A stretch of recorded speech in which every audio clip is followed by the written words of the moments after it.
Sumpah Pemuda. Kami, putra dan putri Indonesia, mengaku bertumpah darah yang satu di tanah air Indonesia. Kami, putra dan putri Indonesia, mengaku berbangsa yang satu, bangsa Indonesia.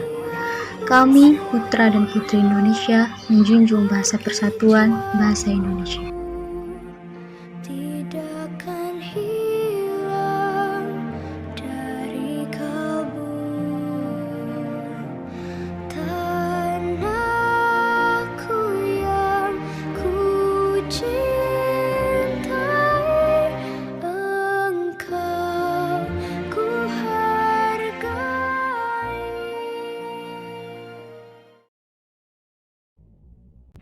Assalamualaikum warahmatullahi wabarakatuh. Shalom, Om Swastiastu, Namo Buddhaya, Salam Kebajikan, selamat pagi dan salam sejahtera untuk kita semua.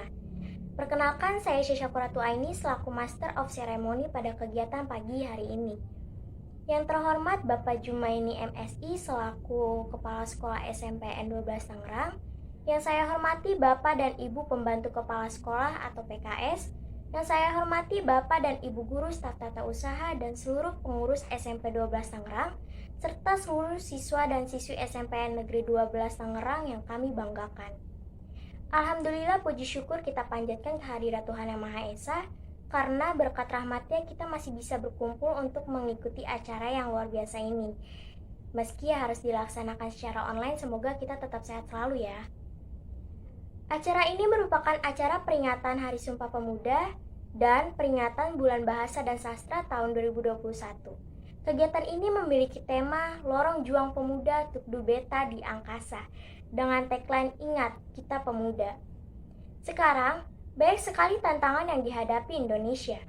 Sebuah republik yang masih sangat muda. Muda dari aspek kesehatan, ekonomi, anti korupsi, penegakan HAM, penegakan hukum, ilmu teknologi, dan masih banyak lagi. Kalau melihat sejarah Indonesia, anak muda sudah berkontribusi menjawab berbagai tantangan itu. Contohnya, anak muda jadi pemikir dan penggerak perubahan besar mulai dari Kebangkitan Nasional tahun 1908, Sumpah Pemuda tahun 1928, Proklamasi Kemerdekaan tahun 1945, dan Reformasi tahun 1958. Sejarah membuktikan kalau keterlibatan anak muda dalam menentukan masa depan suatu negara itu sangat-sangat penting. Hebatnya lagi, anak-anak muda bisa mikirin ide yang akan diterapkan oleh sebuah negara berpuluh-puluh tahun di masa depan, melampaui usia kita sendiri. Dan juga, berdasarkan catatan Badan Pengembangan dan Pembinaan Bahasa atau Badan Bahasa, Kementerian Pendidikan dan Kebudayaan Kemendikbud, terdapat sebanyak 11 bahasa daerah di Indonesia punah. Oleh karena itu, terus pantengin dan tontonin kegiatan kita sampai selesai ya. Boleh banget disiapin cemilannya untuk menyaksikan acara ini. Ya udah, untuk mempersingkat waktu, mari kita mulai acara yang pertama dengan pembacaan teks putusan Kongres Pemuda-Pemudi Indonesia. Kepada Firdaus dan Cika kami persilahkan. Putusan Kongres Pemuda-Pemudi Indonesia. Kerapatan Pemuda-Pemudi Indonesia diadakan oleh perkumpulan-perkumpulan pemuda Indonesia yang berdasarkan kebangsaan dengan namanya Jong Java, Jong Sumatera atau Pemuda Sumatera, Pemuda Indonesia, Sekar Rukun, Jong Islamiten, Jong Bataksbon, Jong Selebes, Pemuda Kaum Betawi, dan Perhimpunan Pelajar-Pelajar Indonesia. Membuka rapat pada tanggal 27 dan 28 Oktober tahun 1928 di negeri Jakarta. Sesudahnya mendengar pidato pembicaraan yang diadakan dalam kerapatan tadi, sesudahnya menimbang segala isi-isi pidato dan pembicaraan ini, kerapatan lalu mengambil keputusan. 1. Kami, putra dan putri Indonesia, mengaku bertumpah darah yang satu, tanah air Indonesia. 2. Kami, putra dan putri Indonesia, mengaku berbangsa yang satu, bangsa Indonesia. 3. Kami, putra dan putri Indonesia, menjunjung bahasa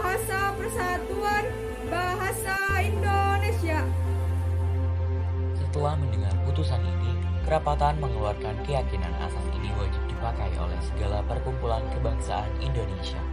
Mengeluarkan keyakinan persatuan Indonesia diperkuat dengan memperhatikan dasar persatuan, kemauan sejarah, bahasa, hukum, adat, pendidikan, dan kepanduan. Dan mengeluarkan pengharapan supaya putusan ini disiarkan dalam sejarah surat kabar dan dibacakan di muka rapat perkumpulan-perkumpulan kita. Terima kasih. Setelah mendengar teks putusan Kongres Pemuda Indonesia, mari kita sejenak membaca doa untuk kita dan pemuda Indonesia. Kepada Sabila, saya persilahkan. Assalamualaikum warahmatullahi wabarakatuh. Bismillahirrahmanirrahim. Alhamdulillahirabbil alamin. Wassalatu wassalamu ala sayyidina Muhammadin wa ala alihi wa sahbihi ajma'in. Dengan keluasan rahmat-Mu, kami berhimpun untuk meneladani nilai mulia dalam sejarah Hari Sumpah Pemuda 1928 saat para pemuda mengumandangkan ikrar kesatuan ke seluruh penjuru tanah air Indonesia. Satu tonggak penting rangkaian kehendak-Mu menuju Indonesia merdeka, mewujudkan cita-cita sepanjang masa. Ya Allah yang Maha Penolong, kami bertekad nilai mulia keteladanan itu kami pegang dalam upaya penguatan ideologi Pancasila dan karakter budaya bangsa di kalangan pemuda. Ya Allah yang Maha Menghimpun, erat satukan persaudaraan dalam keragaman kami, hingga menghasilkan kekuatan hebat untuk membangun kemaslahatan pemuda. Limpahkanlah kekuatan dan hikmah-Mu, agar perbedaan yang ada menjadi rangkaian indah, yang membangkitkan dari segala macam terpurukan sesulit apapun. Bangkitkanlah ketangguhan kami, dalam menempuh perjalanan menuju Indonesia yang kami impikan. Perkenankanlah kami melihat generasi kami, sebagai anak-anak bangsa yang sehat walafiat, bugar, beriman, bertakwa, berilmu, berbudi pekerti luhur, berdaya asing, dan mencintai tanah air, menjunjung tinggi jasa dan pengorbanan para pendahulu mereka, dan hidup dalam negeri yang thayyibun wa rabbun ghafur. Wahai Tuhan kami, jika Engkau tolak doa kami, maka kepada siapa lagi kami harus memohon? Rabbana atina fid dunya hasanah wa fil akhirati hasanah wa qina adzabannar. Wa sallallahu ala sayyidina Muhammadin wa ala alihi wa sahbihi wa sallam. Subhana rabbika rabbil izzati amma yasifun wa salamun alal mursalin walhamdulillahi rabbil alamin. Terima kasih Sabila, semoga doa-doa yang kita panjatkan dikabulkan dan bisa terwujud. Amin ya Rabbal Alamin. Nah, acara selanjutnya adalah acara inti. Penelusuran dan petualangan di lorong akan segera dimulai. Are you ready guys? Coba dong yang siap, komen di live chat ya. Oke, petualangan akan aku mulai dalam 3, 2, 1.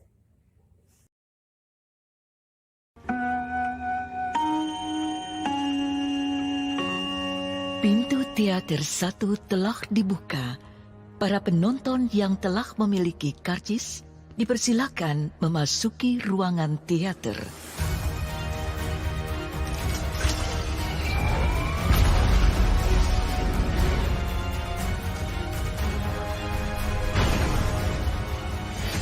Halo semua, selamat datang di ruang 1 atau disebut juga sebagai ruang tumpah darah, berbangsa, dan berbahasa. Sekali lagi, aku ucapkan selamat datang ya. Kalau diingat-ingat atau dilihat-lihat juga sih, ruang ini bisa disebut sebagai white room, karena kebetulan ruang dan kostum kami pun sekarang berwarna putih. Jadi, bisa disebut juga ya sebagai white room. Jadi, ruang pertama ini white room. Dan white room yang ini bukan white room yang ada di film-film ya, bukan yang ada di anime, di drakor-drakor, bukan. Tapi white room yang ini khusus untuk kita belajar dan sharing-sharing. Perkenalkan juga, nama aku Alia Aulia Rahma, bisa dipanggil Alia. Hai semua, nama aku Anissa Nur Hariska, panggil aja Anissa. Hai semua, nama aku Virus Asila, bisa dipanggil Virus. Hai semua, nama aku Olivia Nurfadila, bisa dipanggil Olivia. Halaman pertama PPT-nya. Nah, sejarah Sumpah Pemuda. Sebelum aku ulas tentang sejarah Sumpah Pemuda, alangkah baiknya kalian cari posisi ternyamannya dan stay tune di sini ya. Semoga nyaman.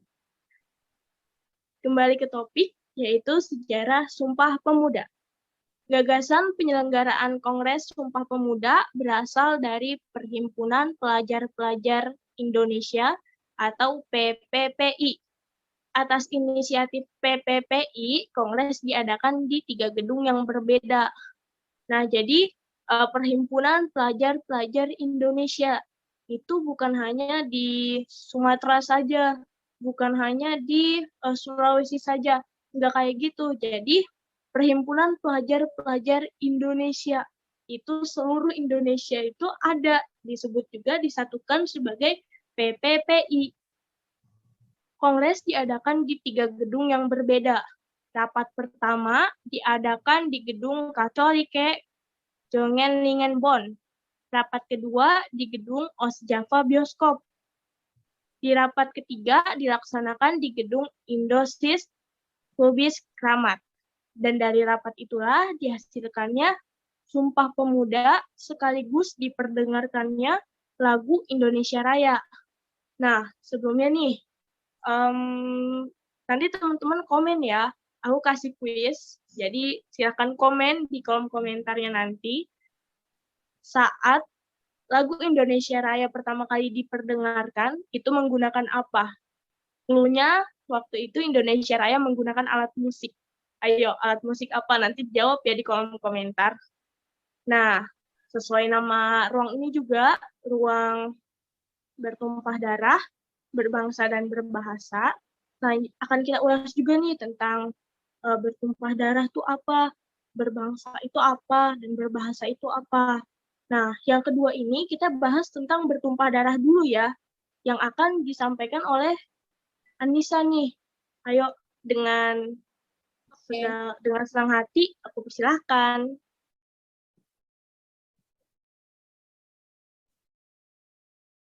Bertumpah darah.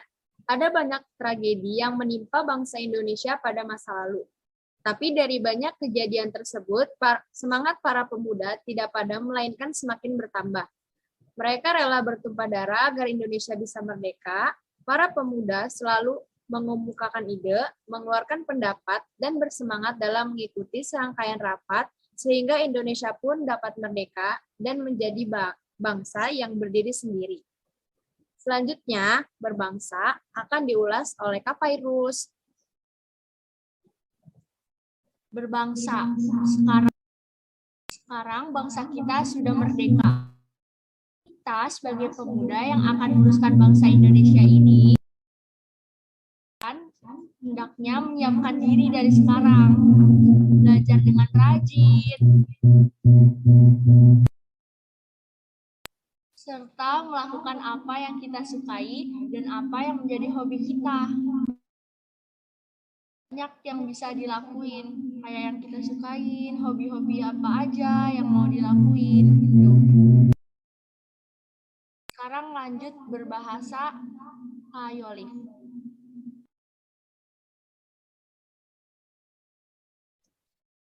Kita bahas tentang berbahasa.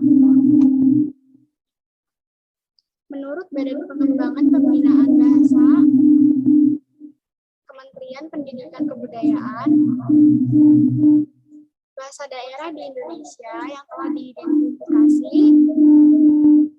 dan divalidasi sebanyak 668 bahasa dari 2.648 daerah pengamatan. Jika berdasarkan akumulasi persebaran bahasa daerah per provinsi, bahasa Indonesia berjumlah 750 bahasa. Dan di dalam Undang-Undang Dasar 1945 disebutkan bahwa negara kita adalah bahasa Indonesia yang ada di bab SP pasal 36, bab 15 pasal 36.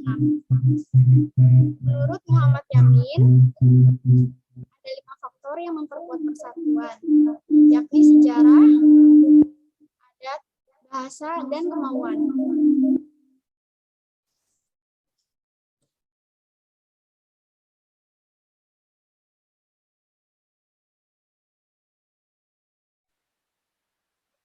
Nah, tadi kan udah disampaikan nih tentang Sumpah Pemuda diadakan di gedung apa aja, jumlah bahasa di Indonesia, dan apa yang harus kita lakukan sebagai pemuda untuk bangsa ini ke depannya.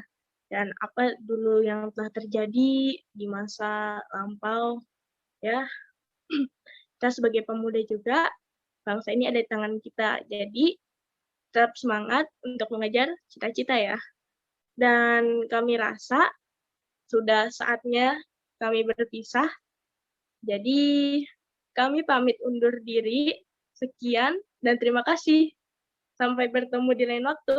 Bye-bye. Bye-bye.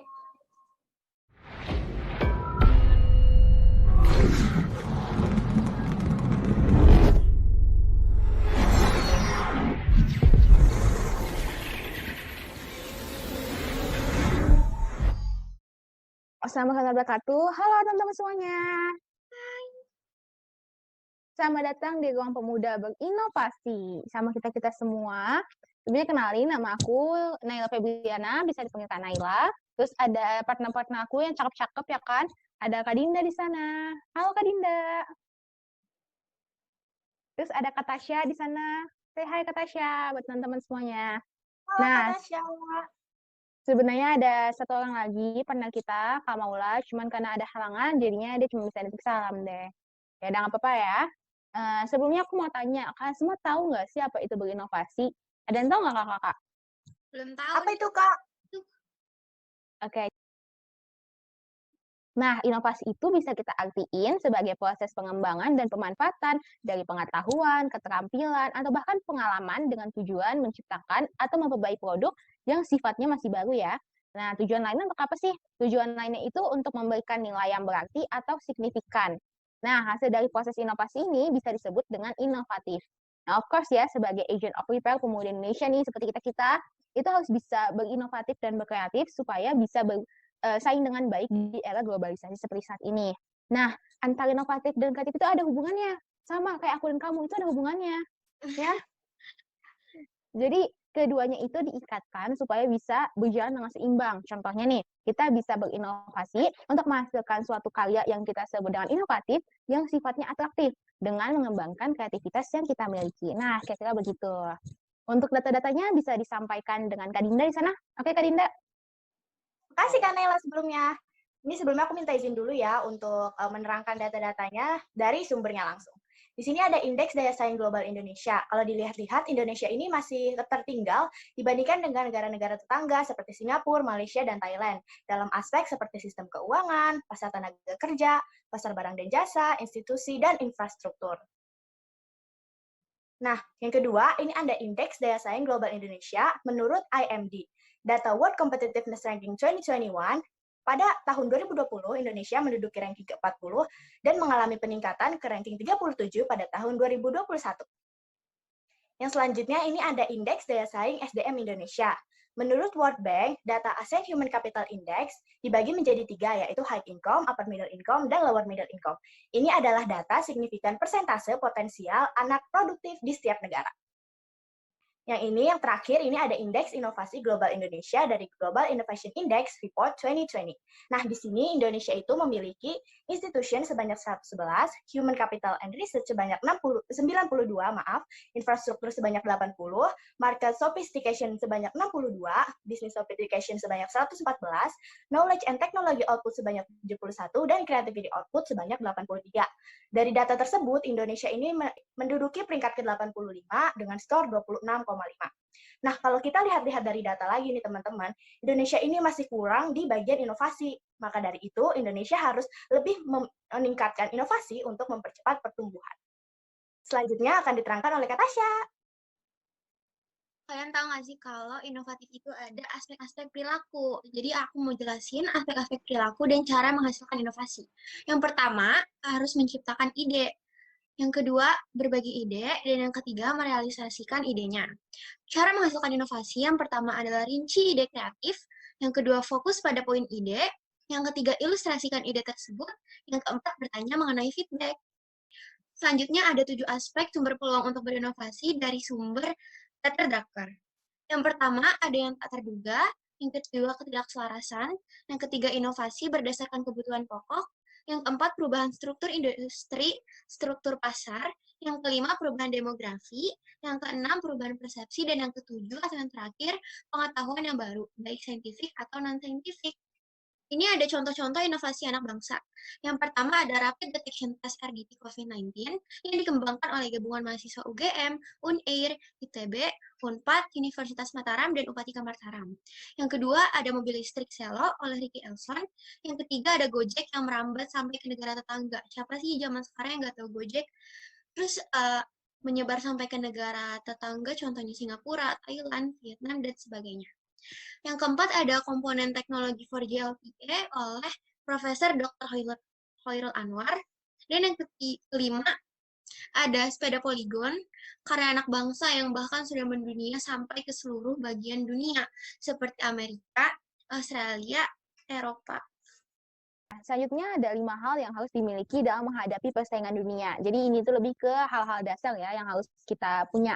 Yang pertama, of course, ada inovasi, karena inovasi itu bisa membantu kita untuk menyelesaikan masalah langsung di tempat. Yang kedua, ada kreatif. Nah, dengan berkreativitas, kita bisa menyelesaikan masalah dari berbagai sudut pandang ya. Jadi, emang kita tuh nggak boleh banget menyelesaikan masalah cuma dari sudut pandang kita. Harus adil, dipikirin matang-matang dari berbagai sudut pandang. Yang ketiga, ada berkolaborasi. Ya, berkolaborasi itu bisa membuat kita bekerja lebih cepat dan efektif. Yang keempat, ada karakter. Nah, berkarakter ini itu bisa membangun bangsa dan negara dengan lebih baik. Jadi, berkarakter itu perlu ya. Yang kelima, atau yang terakhir, ada skill. Nah, skillnya itu apa aja sih? Seperti jujur, komitmen, kerjasama, terus ada skill komunikasi, ada skill kepemimpinan, ada skill etika, dan lain-lain. Selanjutnya ada pesan nih dari Kak Tasya ya. Coba Kak Tasya. Ini tiba saatnya kaum muda untuk berkarya, membagi kontribusi nyata bagi masyarakat dunia. Berdiri serentak, bergegas bersiap. Kaum muda Indonesia, jangan ragu-ragu untuk berikan karyamu bagi Indonesia Jaya. Semuanya, terima kasih.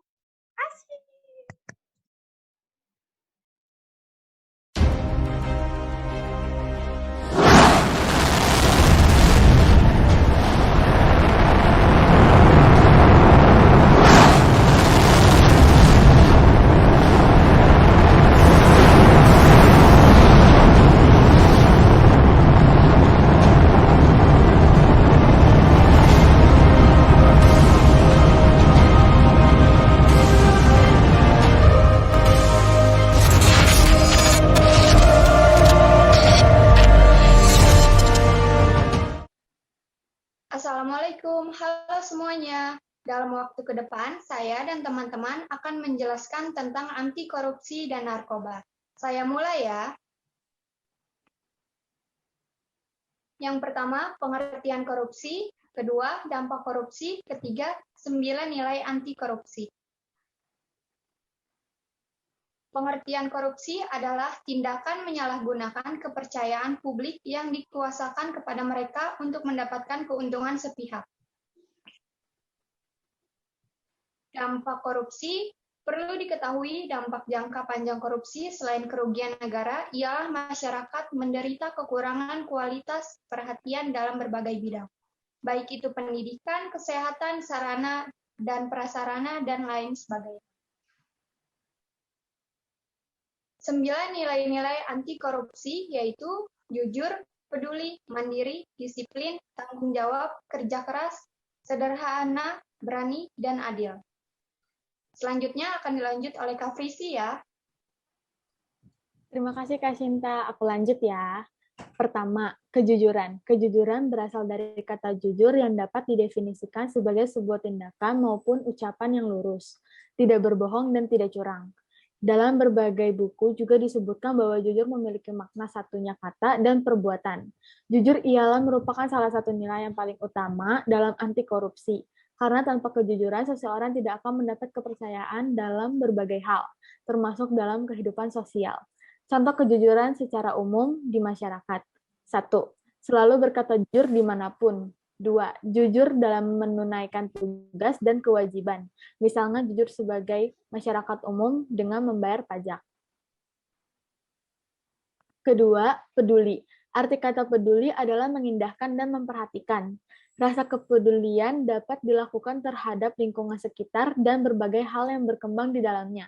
Secara umum, sebagai masyarakat dapat diwujudkan dengan peduli terhadap sesama seperti dengan turut membantu jika terjadi bencana alam, serta turut membantu meningkatkan lingkungan sekitar tempat tinggal maupun di lingkungan tempat bekerja, baik dari sisi lingkungan alam maupun sosial, terhadap individu dan kelompok lain.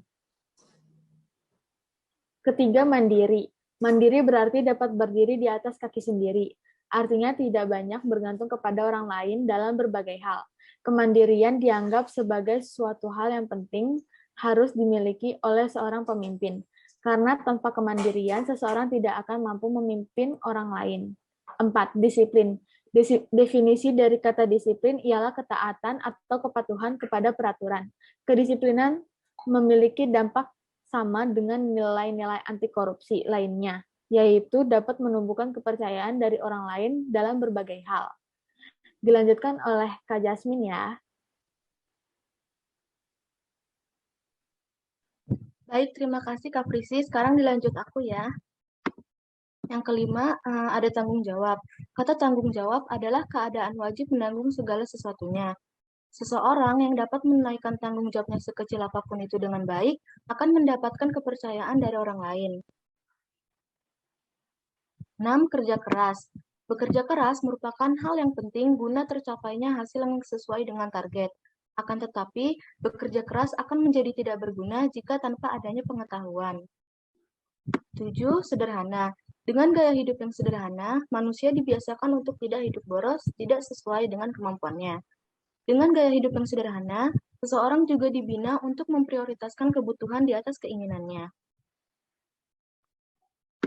8. Berani. Keberanian dapat diwujudkan dalam bentuk berani mengatakan dan membela kebenaran, berani mengakui kesalahan, berani bertanggung jawab, dan sebagainya. Keberanian sangat diperlukan untuk mencapai kesuksesan, dan keberanian akan semakin matang jika diiringi dengan keyakinan. Serta, keyakinan akan semakin kuat jika pengetahuannya juga kuat. 9. Adil. Berdasarkan arti katanya, adil adalah sama berat, tidak berat sebelah, dan tidak memihak. Keadilan adalah penilaian dengan memberikan kepada siapapun sesuai dengan apa yang menjadi haknya, yakni dengan tidak bertindak proporsional dan tidak melanggar hukum. Keadilan berkaitan erat dengan hak. Dalam konsepsi bangsa Indonesia, hak tidak dapat dipisahkan dengan kewajiban. Dilanjut dengan Kak Elizabeth ya. Terima kasih Kak Jasmine. Aku lanjut ya. Narkoba. Generasi muda adalah sasaran empuk para bandar dan pengedar. Rasa keingintahuan akan segala hal, hanya coba-coba, perkembangan zaman yang semakin pesat, lingkungan pergaulan yang negatif, membuat anak muda mudah terperangkap sebagai pengguna. Narkoba merupakan singkatan dari narkotika, psikotropika, dan bahan adiktif lainnya. Narkoba memiliki bahaya yang sangat banyak saat dikonsumsi oleh seseorang. Apa saja bahaya narkoba? N. Nikmati sesaat. Bahayanya berlimpah. A. Akan menjadi beku, badan menjadi kaku. R. Rasa malu tak ada, nama baik ternoda. K. Kesehatan terganggu, pergaulan terbelenggu. O. Omongan jadi ngawur, pandangan jadi kabur. B. Belajar jadi malas, masa depan gak jelas. A. Akhirnya mati sia-sia atau hidup tak berguna. Bagaimana cara untuk menjauhi narkoba? Kita bisa menjauhi narkoba dengan iman dan juga ilmu. Apa sih iman dan ilmu itu? Iman. I. Ingat selalu kepada Tuhan yang Maha Esa. M. Menjalankan ibadah sebaik-baiknya. A. Akhlak dan perilaku selalu dijaga. N. Nikmati hidup dengan bersyukur. Ilmu. I. Ingin selalu belajar dengan baik. L. Latihan, keterampilan ditingkatkan. M. Manfaat waktu dengan efektif. U. Usahakan banyak membaca. Bertakwalah kepada Tuhan dan lakukan segalanya selagi positif. Ingat, hidup hanya sementara, jangan disia-siakan dengan hal yang tak berguna, apalagi dosa. Isilah hari dengan kebaikan bagi diri sendiri, keluarga, masyarakat, bangsa, negara, dan agama. Sekian dari kami, mohon maaf bila ada kesalahan. Assalamualaikum warahmatullahi wabarakatuh.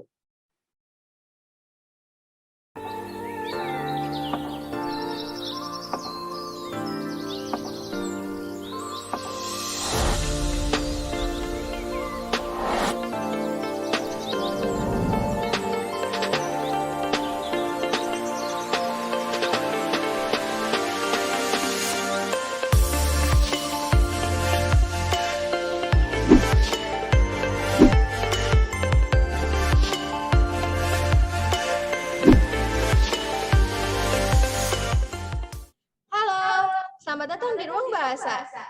Halo. Oke, kali ini kita bakal bahas bahasa adalah kita. Ada beberapa yang harus kalian ketahui. Yang pertama, bangga dengan bahasa. Yang kedua, utamakan bahasa Indonesia. Yang ketiga, kuasai bahasa asing. Dan yang keempat, lestarikan bahasa daerah. Bangga pada negara adalah bangga pada bahasanya. Jika diharuskan menengok ke negara-negara lain, mereka juga menggunakan bahasa negaranya sebagai ciri khas keberadaannya loh. Contohnya kita memakai bahasa Indonesia. Nah, berarti ciri khas keberadaan kita adalah kita berada di negara Indonesia. Menggunakan bahasanya dengan bangga di gedung-gedung megah mencakar langit. Hingga kemudian terlihatlah identitas negara tersebut. Seperti kita ini, kita terbiasa menggunakan bahasa Indonesia sehari-hari sehingga kita dan semua orang tahu identitas negara kita berasal dari mana, gitu ya. Apa kabar negara kita? Sudahkah Indonesia kita benar-benar Indonesia? Budi luhur Indonesia terletak pada penduduknya loh, yang kemudian tercermin pada bahasanya. Nah, gimana sih caranya kita supaya mengerti tentang bahasa? Bagaimana sih, Bine? Maka, utamakan bahasa Indonesia, yang artinya kita harus membiasakan bahasa sehari-hari kita menggunakan bahasa Indonesia. Kuasai bahasa asing juga penting, tapi lebih utama lestarikan bahasa daerah, yang artinya utamakan bahasa Indonesia, yakni selalu mendahulukan bahasa Indonesia dalam kegiatan sehari-hari, dan lain-lain. Bahasa Indonesia diletakkan di posisi paling atas, kemudian di bawahnya atau selanjutnya diikuti terjemahan bahasa lain, seperti bahasa Inggris, Spanyol, Italia, dan sebagainya. Menguasai bahasa asing bukanlah suatu kesalahan, bahkan adalah anjuran dan suatu keharusan. Karena dunia semakin kritis dan jejaring pertemanan serta hubungan kerja dari berbagai tempat akan kian mudah diakses jika penduduknya memiliki kemampuan berbahasa asing. Seperti aplikasi-aplikasi media sosial sekarang yang banyak menghubungkan kita dengan negara lainnya dan bisa mendapat teman dari banyak berbagai negara. Nah, kalau menurut Stefani gimana nih? Ya, namun kembali lagi bahwa meski telah menguasai bahasa asing, kita juga mempunyai kewajiban untuk mengutamakan bahasa Indonesia dan jangan sampai dikesampingkan. Terakhir adalah kita juga harus melestarikan bahasa daerah. Melestarikan bahasa daerah tentu juga bukan sekedar kewajiban lagi, namun harus menjadi kebiasaan masyarakat setempat. Contohnya juga kita harus berbicara dalam kehidupan sehari-hari dengan berbahasa Indonesia. Sehingga kesadaran berbahasa harus dimiliki seluruh warga Indonesia. Maka gunakan bahasa daerah saat kamu berada di daerahmu, dan gunakan bahasa asing saat kamu berada di luar negeri atau tengah memiliki kepentingan yang melibatkan bahasa asing. Dan gunakanlah bahasa Indonesia saat kamu berada dalam negerimu sendiri. Bagaimana dengan Azan? Ya, karena dengan bahasa kita bersatu, bahasa daerah yang akan menyatukan tiap-tiap dari bahasa Indonesia, yang kemudian menyatukan seluruh masyarakat dari berbagai daerah menjadi satu persatuan. Bahasa Indonesia adalah bahasa persatuan. Gunakanlah bahasa Indonesia dengan benar dan baik dalam kehidupan sehari-hari, sehingga bahasa Indonesia disebut sebagai bahasa nasional. Terakhir, bahasa asing yang dapat menyatukan antar negara, yang kini disebut sebagai bahasa internasional, yaitu bahasa Inggris. Bukan hal sepele lagi, karena semua negara memiliki bahasa nasional seperti Indonesia. Maka segenap rakyat Indonesia berbanggalah atas kabar gembira ini. Oke, terima kasih. Berarti bahasa itu sangat penting ya buat kita, buat kehidupan sehari-hari juga. Ya gak sih? Benar banget. Nah, jadi selain bahasa Indonesia yang harus diutamakan, kita juga boleh lah berbahasa asing seperti yang tadi Bine kasih tahu, kayak bahasa Inggris, Spanyol, dan lain-lain itu sebenarnya boleh dan dianjurkan buat kita belajar itu. Supaya kalau misalkan kita pergi ke luar negeri, kita bisa pakai bahasa itu, bahasa asing, sehingga orang yang di luar sana juga bisa mengerti apa yang kita bicarakan. Terus bahasa daerah juga jangan dilupain. Kalau misalkan kita pulang kampung, misalkan kita pulang kampung ke Jawa atau pulang kampung ke Sumatera atau kemanapun itu, kita harus juga loh pakai bahasa daerah biar orang-orang yang terbiasa ngobrol dengan bahasa daerah, kita juga bisa terbiasa dengan mereka. Gitu. Tapi utamakan ya, bahasa Indonesia adalah bahasa kita. Oke, segitu aja. Terima kasih. Sampai jumpa. Bye. Bye.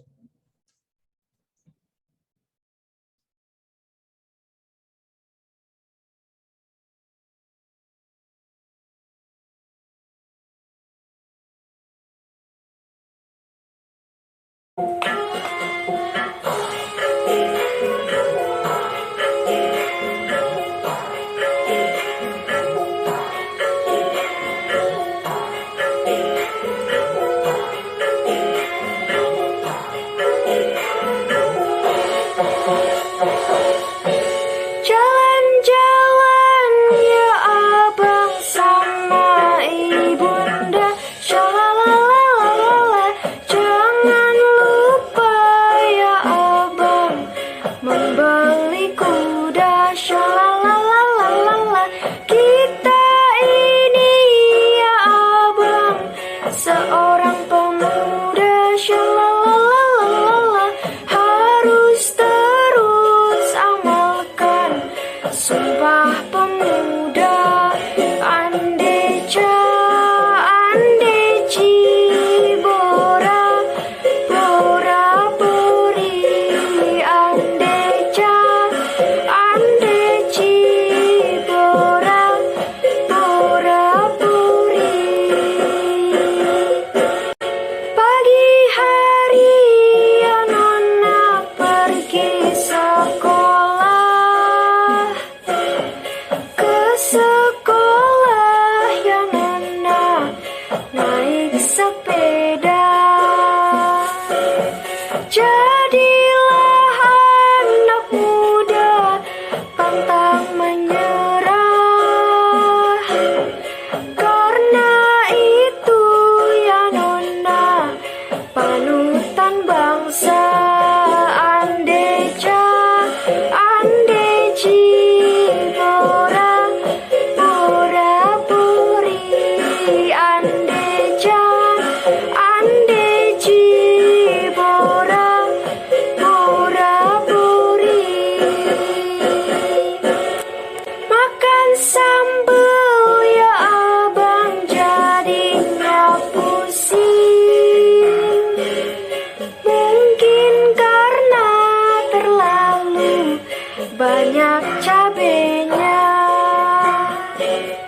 Tidak apa ya abang berbahasa asing, asal tak lupa bahasa Indonesianya. Burung kemari ya nona, burung kakak tua.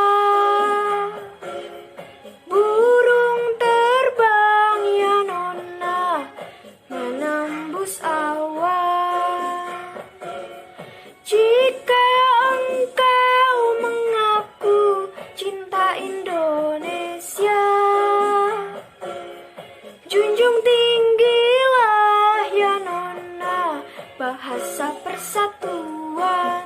Andeja, Andeci, Bora, Bora Bori. Andeja, Andeci, Bora, Bora Bori. Assalamualaikum warahmatullahi wabarakatuh. Perkenalkan, nama saya Salsabila Syifa Nurul Arsi.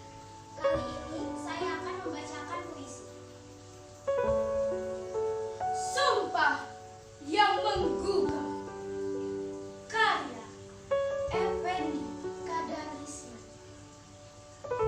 Dari gedung di Jalan Kramat Raya 106 itu masih kau dengar sisa-sisa gemah dan getar. Kau dengar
bersama aku, Sofi. Dan aku Aisyah. Nah, di ruangan ini kita akan temenin kamu untuk berpetualang tentang literasi nih. Sebelumnya, teman-teman yang sekarang sudah kelas 9, masih pada ingat nggak nih? Dulu saat kelas 7, ada suatu kegiatan sebelum pembelajaran dimulai. Kira-kira kegiatan apa ya? Ada yang masih ingat nggak nih? Coba kalian pikir, apa tuh? Yap, bener banget. Kita melakukan kegiatan pembiasaan literasi. Ya, kesian banget kamu Syah, belum pernah melakukan kegiatan pembiasaan literasi di sekolah. Iya nih Kak, sedih sih aku masuk SMP 12 pas pandemi. Tapi nggak apa-apa, di ruangan ini untuk teman-teman kelas 7 dan 8 akan merasakan experience-nya.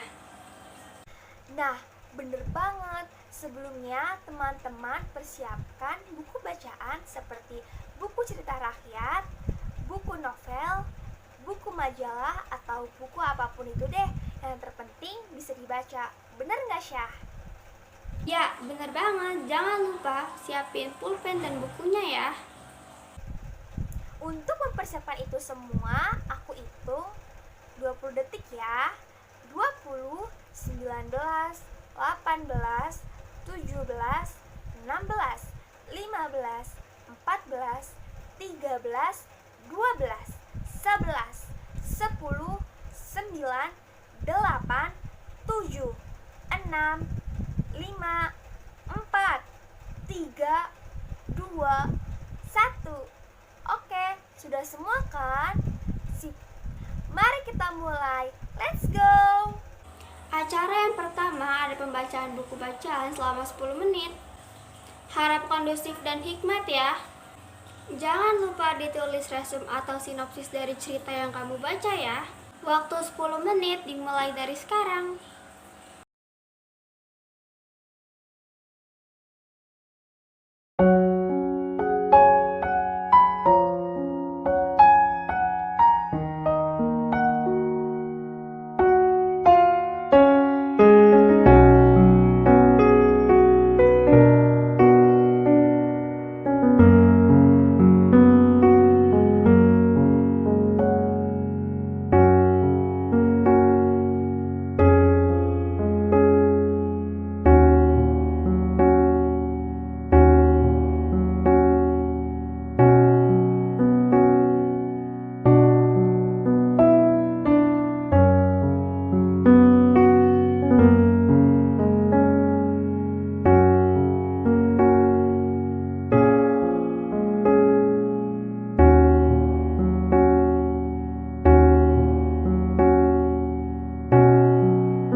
Sekarang, mari kita dengarkan presentasi dari beberapa perwakilan.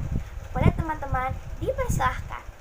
Assalamualaikum warahmatullahi wabarakatuh. Nama saya Lindi Katlia Tatspita, perwakilan dari kelas 9. Di sini saya akan membacakan literasi dengan judul buku Nelayan Serakah, nama pengarang Tira Ikra Negara, penerbit buku Pusaka Sandrojaya Jakarta, tahun penerbit 2016. Halaman yang dibaca halaman 93 sampai 96. Sinopsis. Di Kalimantan Barat, terdapat sungai yang lebar dan panjang serta terkenal di Indonesia.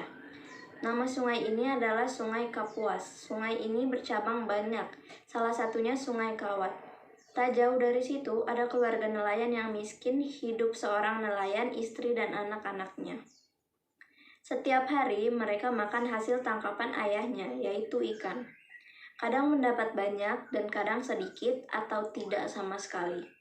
Nelayan itu pada keesokan hari, ia menelayan kembali. Pada saat itu, talinya putus, akhirnya ia memakai kawat terus-terusan. Tidak sampai berhenti, ia sangat rakus untuk mengambil ikan. Namun, terlambat, hujan deras dan nelayan itu tenggelam sehingga mati di dasar sungai. Pesan moral yang didapat adalah jangan pernah serakah, kita harus ingat dengan orang lain yang masih butuh juga. Sekian dari saya, mohon maaf apabila ada salah kata-kata. Wassalamualaikum warahmatullahi wabarakatuh. Assalamualaikum warahmatullahi wabarakatuh. Saya Zahra Rihadatul Aisy dari kelas 86. Judul cerita yang akan saya baca adalah Asal-usul Danau Toba. Pada zaman dahulu, hiduplah seorang petani bernama Toba yang menyendiri di sebuah lembah yang landai dan subur. Petani itu mengerjakan sawah dan ladang untuk keperluan hidupnya. Selain mengerjakan ladangnya, kadang-kadang lelaki itu pergi memancing ikan ke sungai yang tak jauh dari tempat tinggalnya. Pada suatu sore, setelah ia dari ladang, lelaki itu langsung pergi ke sungai untuk memancing. Tidak berapa lama, pancing itu disambar ikan yang langsung menarik pancing itu jauh ke tengah sungai. Ketika pancing itu disentakannya, tampaklah seekor ikan besar. Dengan cepat, ikan itu ditariknya ke darat supaya tidak lepas. Setibanya di rumah, ia langsung membawa ikan besar itu ke dapur. Ketika dia hendak menyalakan api untuk memanggang ikan itu, ternyata kayu bakar di rumahnya sudah habis. Ia bergegas untuk mengambil kayu bakar di kolong rumahnya. Pada saat lelaki itu kembali ke dapur, ia terkejut karena ikan itu sudah tidak ada. Tetapi di tempat ikan tampak terhampar beberapa keping uang emas. Lelaki itu segera membawa keping uang emas ke dalam kamar. Betapa terkejutnya lelaki itu melihat seorang perempuan cantik dengan rambut panjang terurai.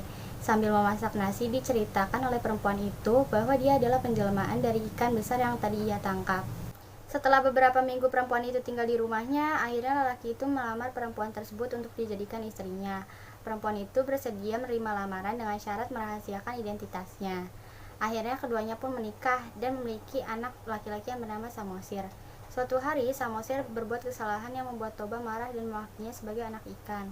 Istrinya kemudian marah dan meminta Samosir berlindung di pohon kayu tertinggi yang terdapat di puncak bukit itu. Lalu ibu Samosir pergi ke sungai dan berubah menjadi ikan yang sangat besar sehingga menimbulkan air sungai meluap dan menjadi genangan air yang sangat besar. Lama-kelamaan genangan air itu semakin luas dan berubah menjadi danau yang sangat besar yang kemudian hari dinamakan Danau Toba. Sedangkan pulau kecil di tengah-tengahnya diberi nama Pulau Samosir. Assalamualaikum warahmatullahi wabarakatuh. Saya Rasmi Syifa dari kelas 810 ingin menceritakan dongeng Sang Kuryang. Pada suatu hari, seorang ibu bernama Dayang Sumbi memukul kepala Sang Kuryang karena Sang Kuryang telah berani berbohong dan membunuh seekor anjing milik mereka, yaitu si Tumang. Sang Kuryang tidak hanya dipukul, juga ia juga diusir dari rumah karena perbuatannya sendiri. Sang Kuryang pun pergi dari rumah. Ia pingsan di jalan di atas gunung dan mengalami lupa ingatan. Sang Kuryang ditemukan oleh seorang kakek yang sedang bertapa di gunung tersebut. Kakek tersebut mengasuh Sang Kuryang hingga dewasa. Sang Kuryang diberi nama Sang Kalalana. Pada saat sudah dewasa, Sang Kalalana pergi ke dalam hutan dan bertemu kembali dengan Dayang Sumbi. Akan tetapi pada saat itu Dayang Sumbi dan Sang Kalalana tidak saling mengenal satu sama lain. Sang Kalalana dan Dayang Sumbi jatuh cinta satu sama lain. Sang Kalalana pun tak lama kemudian segera melamar Dayang Sumbi untuk menikahi dirinya. Tetapi Dayang Sumbi pun menolak karena ia lama-kelamaan curiga bahwa Sang Kalalana adalah Sang Kuryang, anaknya sendiri yang ia pernah usir dari rumah beberapa tahun yang lalu.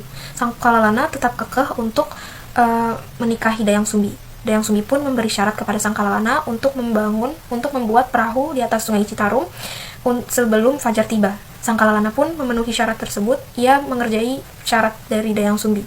Dayang Sumbi pun cemas. Ia pun mengelabui Sang Kalalana dengan cara melambai-lambaikan kain putih ke langit malam sehingga seolah-olah terjadi fajar yang telah tiba. Sang Kalalana merasa sedih dan kesal. Ia pun menendang perahu buatannya ke atas gunung.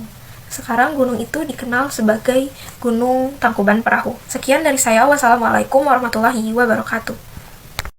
Assalamualaikum warahmatullahi wabarakatuh. Nama saya Liana dari kelas 85. Saya akan membacakan ringkasan tentang cerita Roro Jonggrang.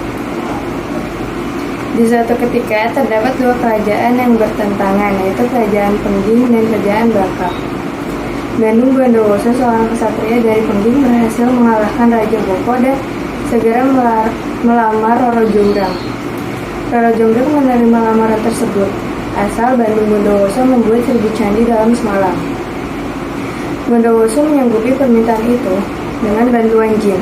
Ia mampu mewujudkan keinginan sang gadis. Namun, sebelum candi yang terbuat genap berjumlah 1000 buah, Roro Jonggrang dibantu rakyat Prambanan sehingga membunyikan halu dan lesung. Setelah berbunyi, ayam jantan berkokok. Ini dimasukkan untuk menipu Bandung Bondowoso agar dikira sudah pagi. Dan Bandung Bondowoso terpaksa berhenti bekerja. Padahal sudah 999 buah candi tercipta. Namun, ia mengetahui bahwa Roro Jonggrang licik. Ia pun marah dan mengutuk Roro Jonggrang menjadi patung sebagai penggenap jumlah patung menjadi 1000 buah. Dalam sekejap, Roro Jonggrang berubah menjadi patung. Dan para wanita dikutuk untuk tidak ada yang mau menikahi hingga tua. Assalamualaikum warahmatullahi wabarakatuh. Wah, keren-keren ya cerita yang dibaca. Mungkin waktu dari Ruang Literasi cukup segini aja nih. Semoga kita bisa berpetualang lagi ya kapan-kapan. Aku kembalikan ke Sasya. Bye-bye semuanya.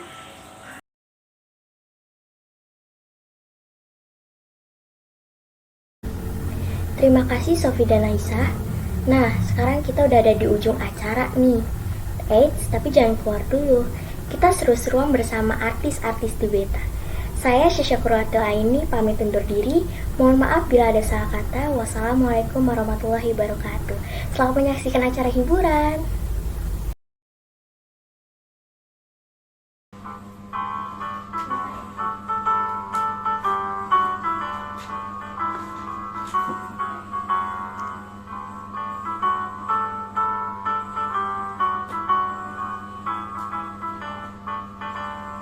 Bangun pemudi-pemuda Indonesia, tangan bajumu sing-singkan untuk negara. Masa yang akan datang, kewajibanmu lah menjadi tanggunganmu terhadap nusa. Menjadi tanggunganmu terhadap nusa.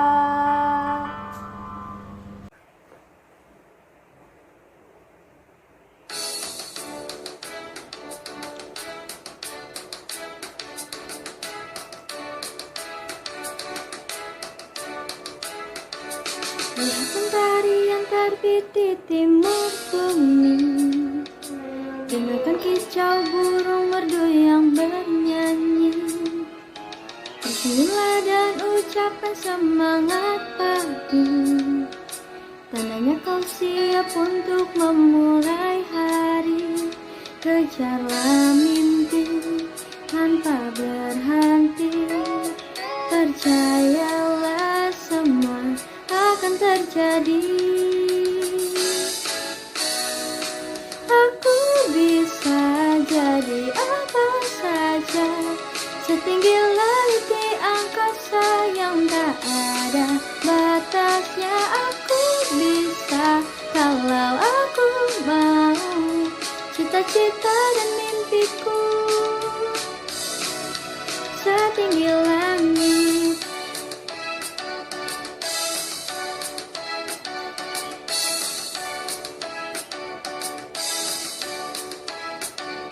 Lihatlah ke kanan dan lihatlah ke kiri, banyak sekali yang bisa kau pelajari.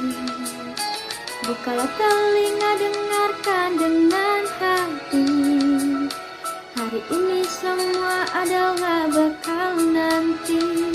Kejarlah mimpi tanpa berhenti, percayalah semua akan terjadi.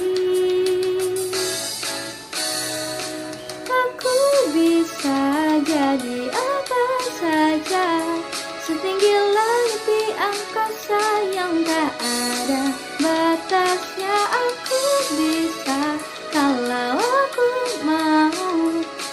cita-cita dan mimpiku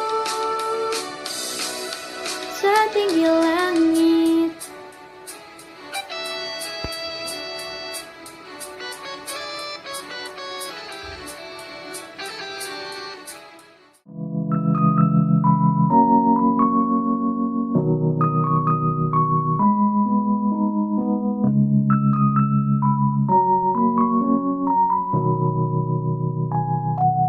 Kok kebangetan man, sambat belas raono perhatian.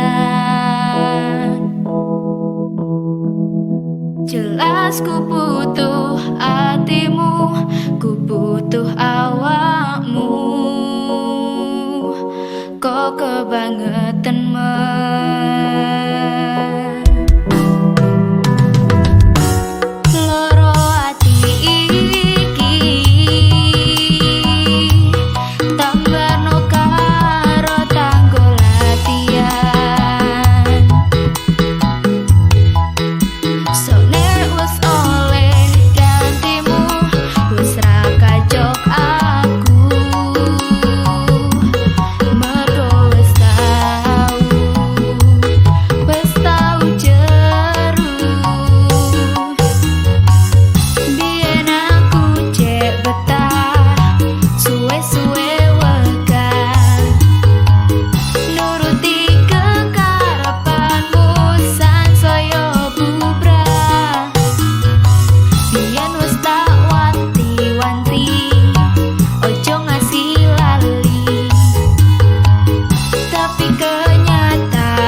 bersama